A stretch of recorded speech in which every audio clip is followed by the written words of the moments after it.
근데 이번 화재, 진화가 왜 어려웠고 인명피해가 왜 이렇게까지 커졌는지 전문가와 알아보겠습니다. 한국교통연구원 교통안전방재연구센터 이준 연구위원 모셨습니다. 어서 오세요. 네, 안녕하십니까. 네, 지금 기자가 얘기한 것처럼 현재까지 확인된 사망자가 23명이에요. 인명피해가 굉장히 컸는데 대피하기가 어려웠을까요? 이번 사건에 대해서 네. 우선 희생자 및 유가족 여러분께 좀 위로의 말씀 좀 드리고 네. 시작하도록 하겠습니다. 네. 우선 이번 사건에 가장 중요한 3폐 요인이 있었던 것 같습니다.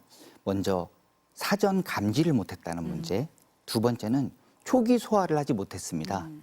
그리고 세 번째는 이제 대피를 못했다라는 게 있는데요. 네. 뭐 여러 이유가 있을 것 같습니다. 네. 검지의 경우 이제 화재가 발생하기 전에 1, 2분 정도 가스 분출이 있다고 하는데 이미 포장되어 있는 저희가 제품을 쌓아둔 네, 그런 곳이기 곳이었죠. 때문에 화재 검지를 하기 어렸을 네. 거고 또 검지기에 대한 의무 설치가 지금 안 돼 있습니다. 그래서 그런 것들도 문제가 될 거고 그다음에 초기 소화의 실패는 네. 저희가 일반적으로 집에서 쓰고 있는 ABC 소방 네. 소화기가 있습니다. 근데 네. 이 소화기가 아니라 이제 금속 화재에 대응할 수 있는 D급 소화기가 필요한데 네. D급 소화기 역시 설치 기준이 지금 모호한 상태입니다. 그래서 이런 초기 대응이 실패했다고 보고 있고요.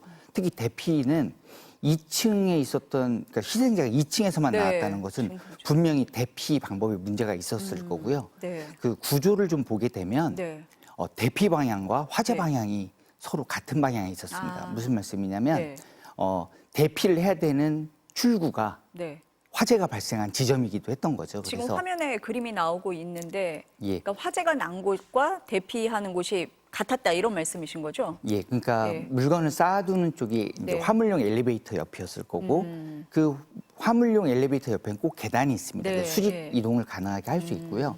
소방법상으로는 네. 우측에도 지금 비상 탈출구가 있습니다. 아, 소방법- 양쪽에 다 있다 이런 그래서 말씀이시죠? 예. 그런 쪽에는 문제가 없으나 네. 지금 보시는 것처럼 사람들은 불을 보면 뒤로 후퇴하게 되지 않습니까? 네, 그렇죠. 그런 걸 봤었을 때 네. 지금 사고가 나 있는 붉은색 표현이 돼 있는 쪽으로 네. 사람들이 이제 몰려서 들어가게 되고 네. 거기에서는 이제 다른 문이 없어서 나갈 수가 없는 상황이었고 여기서 많은 희생자가 나지 않았나 이런 생각이 들고 있습니다. 그러니까 문으로 나가야 되는데 문 근처에서 불이 나다 보니까 그쪽 문으로 가지 못하고 오히려 안쪽으로 사람들이 들어오는 그런 상황이 됐던 거네요. 예, 맞습니다. 네. 지금 말씀하실 때 이제 초기 소화가 어려웠다는 말씀을 하셨잖아요. 일반 화재하고 다르게 초기 진압이 어렵습니까? 우선 일반 네. 화재라고 생각하면 우리들이 물을 뿌려서 그렇죠. 불을 끄고 보통 있습니다. 그렇게 질식 생각을 소화가 하잖아요. 될 네, 것 같은데 네. 근데 여기에서 이제 네. 리튬이라는 그 물질이 문제가 되고 네. 있는데 이게 이제 금속 화재 물질입니다. 네. 물이 닿으면 불이 납니다. 오히려 불이 나는 네, 거라서 이거는 질식으로도 어렵고 사실은 냉각을 통해서만 화재를 네. 진압할 수 있는데 네. 냉각을 하려면 물을 또 뿌려야 되지 그러게 않습니까? 말입니다. 그러니까 네. 되게 순환 구조가 물을 뿌려서 냉각을 해야 되고 물을 뿌리면 불이 붙는 구조. 즉 굉장히 일반적인 화재랑 다르기 다르다. 때문에 네. 저희들이 대응하기가 어렵고요. 더 문제는 네. 열폭주 현상이 있어서 네. 굉장히 빨리 전파가 됩니다. 그 한 셀이 세 제곱근으로 계속 굉장히 빠른 속도로 확산하고 있고 그러니까 불이 났을 경우 옆으로 퍼지는 속도가 빠르다는 말씀이신가요? 옆으로 네, 전이 되는 옆으로 속도가 전이가 빠릅니다. 된다. 네. 예. 근데 이제 부피가 커질수록 네. 더 빨리 되니까 네. 이번에도 15초 만에 지금 네. 연기가 가득 그렇게 찼다고 되어 나오고 있는데 있죠. 예. 15초 동안 사실은 소화기 들고 끄기도 바쁜 시간인데 네. 대피가 이루어지지 않았다면 굉장히 어려웠을 것이다 네. 판단하고 있습니다. 네. 지금 기자가 앞서 얘기를 했는데 11시 반부터 경찰, 소방당국, 국립과학수사연구원 합동 현장 감식에 나섰거든요. 어떤 점을 좀 확인을 해야 되고 짚어야 됩니까? 언제나 많은 사고를 통해서 우리는 교훈을 얻지 않으면 또다시 사고를 얻게 됩니다. 그렇죠. 그래서 물론 원인에 대한 분석이 있어야 되겠지만 이 사고 과정을 지금 우리가 분석을 해야 됩니다. 그리고 대응 부분과 수습, 향후 계획까지 우리가 세워야 되는데요. 네. 우선 과정에서 네. 우리가 기존에 생각했던 대피하고 전혀 다른 현상이 나타났습니다. 우리가 대피를 하기 위해서 최소한 갖고 있는 시간들이 있었는데 이번 화재는 15초라는 시간밖에 없다는 걸 알게 됐고요. 예. 대응해서 이제 예. 탈출을 해야 되는데 네. 비상구가 2개 있는 것만으로도 안 될 수 있다는 확신. 부족할 수 있다. 예, 네. 그리고 그 어떤 고립돼 있는 공간에는 문이 하나씩 더 있어야 된다. 지금 갇힌 상태로 네, 사망했기 때문인 거죠. 그리고 수습 부분의 문제는 네. 지금 유해 화학 물질이 엄청나게 많이 네, 발생을 네. 하고 네. 그 종류도 많습니다. 네. 그래서 이런 것들이 네. 이제 물과 닿았고 또 오염수로 변하게 네, 되는데 네. 이 흘러나온 오염수의 후처리를 어떻게 할 것이냐 이 문제도 있고요. 네. 향후 계획 쪽에서는 이제 사각지대로 이제 제도가 남아 있는 부분이 있는데요. 예를 들자면 아까 말씀드린 네. D급 소화제 예, 이런 예. 것들에 대한 네, 설치 기준 네. 그리고 네. 그 안전 관련된 규정들, 네. 뭐 리스트들, 체크리스트가 아예 없는 네, 상황입니다. 네, 그래서 네. 이런 것들에 대해서도 네. 더 고민해 볼 필요가 있습니다. 지금 유해물질 말씀을 하셨는데 화학물질 노출로 인한 2차 피해도 우려가 되잖아요. 이 부분은 어떻습니까? 저는 이제 100여 가지의 유해 화학물이 나온다고 알려져 있는데 네. 그중에 불산에 조금 불산, 관심을 네. 두고 있습니다. 불산 구미 사고 때문에 네. 이제 많이 알려진 사고인데요. 이제 불산 자체가 이제 호흡기로 들어가거나 그랬을 때 이제 호흡 곤란, 네. 뭐 이제 사망에 이를 수 있는 굉장히 네. 치명적인 독극물입니다. 근데 이제 불산이 물하고 닿았고 이게 네.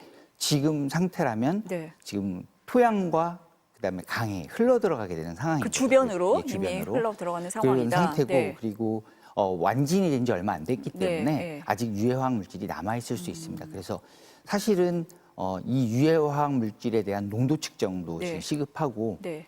뭐 주변에 계신 주민들은 네. 그 가까이 안 가는 것이 좋지 않을까 생각합니다. 네. 가장 중요한 것은 네. 지금 현업에서 최전선에서 뛰고 있는 소방관들의 안전을 지키기 위해서 네. 그들의 그 안전 보호를 좀 신경 써야 된다고 신경을 써야 생각합니다. 된다. 아까 열폭주 현상이란 말씀을 하셨잖아요. 근데 최근에 많이 보급된 전기차 화재 때 이 열폭주 현상 얘기가 나오거든요. 좀 구체적으로 설명을 해주신다면요. 열폭주라는 것 자체는 이제 2차 전지와 1차 전지 모두 발생할 수 있는데 네. 지금 전기차 화재는 이제 2차 전지입니다. 즉 충전을 했다가 또 쓰고 다시 충전할 수 있는 2차 전지 얘기고 지금 우린 1차 전지이기 네, 네, 때문에 1차 쓰고 전지 버리는 얘기죠. 네, 네, 그런 충전기였습니다. 거죠. 그래서 예, 예. 뭐 양상은 다를 수 있으나 똑같이 위험성은 높습니다. 열폭주도 똑같이 일어나고요. 그래서 지금 그 수백 개 그 노출 유해 물질에 대해서 네, 예. 그 열폭주 현상이 이제 일어날 현상에 경우에 날 예, 경우에 예. 이제 저희들 네. 대책이 있는데 네. 문제는 자동차 같은 네, 경우에서 열폭주가 일어날 수 있다는 건 이미 네, 알고 있지만 네, 네. 우리가 이번에 얻은 교훈이 15초라는 시간밖에 없었다는 걸 굉장히 알게 됐습니다. 빠르게 일어날 수 있다라는 그러면 거를 네. 지금 현재의 안전 대책은 네. 화재가 차에서 화재가 나면 네. 전기차에서 화재가 네. 나면 우선 끌라고 노력을 하고 네. 그리고 끌 수가 없으면 대피하는 체제로 돼 있습니다. 그럼 과연 이게 맞는 것인지, 것이냐. 화재가 발생했다고 생각되면 바로 대피하는 것이 맞는 것인지, 어떤 게 사회적 비용이 적고 네. 안전성이 높은지에 대해서 우리들이 이제 한 방향이 아니라 양방향으로 생각할 양방향으로. 네. 때가 됐다고 네. 생각하고 그러니까 있습니다. 지금 말씀하신 것처럼 이번 화재는 일반 화재가 아니라 이른바 특수 화재라고 할 수 있는데 특수 화재에 어떻게 대처를 할 거냐 이런 대책이 마련돼야 된다 이런 말씀이신 건가요? 네, 그렇습니다. 네. 외국은 뭐 이런 거에 대해서 대비책 같은 게 있습니까? 어떻습니까? 외국의 네. 대비책은 우리나라보다 훨씬 더 느슨한 것 같습니다. 오히려? 어떠냐면 우선 네. 우리나라 소방관들이 얼마나 용감한지에 대해서 네. 좀 얘기를 하고 싶었는데 네. 그 화재가 이런 열폭주가 네. 되는 이런 그 금속 화재가 발생하면 네. 소방관이 끌 수가 없습니다. 우리나라도 마찬가지고 네. 해외도 마찬가지고요. 네. 그래서 다 꺼질 때까지 기다리는 게 대부분입니다. 근데 우리나라는 그 화재가 진압이 되지도 않았는데도 불구하고 구조를 하고 시신 수습을 하지 않았습니까? 네. 근데 외국에서는 끝날 때까지 다 타올 때까지 기다리고 다 완진이 돼서야 이제 수습을 네, 시작하거든요. 네. 그런 쪽에서는 우리나라에 있는 소방관들이 굉장히 네. 선도적으로 희생 정신을 갖고 있다 이렇게 좀 생각이 듭니다. 그렇지만 또 소방관들의 희생이 없도록 하려면 이런 거에 대한 대비가 잘 돼야 되겠죠. 마지막 질문이 될 것 같은데 앞서서 이제 안전교육이라든지 안전조사라든지 이런 게 제대로 돼 있었느냐. 일용직 노동자들이 많다 보니까 교육이 제대로 안 됐다는 얘기가 지금 나오고 있거든요. 네. 어떻습니까, 이 부분은?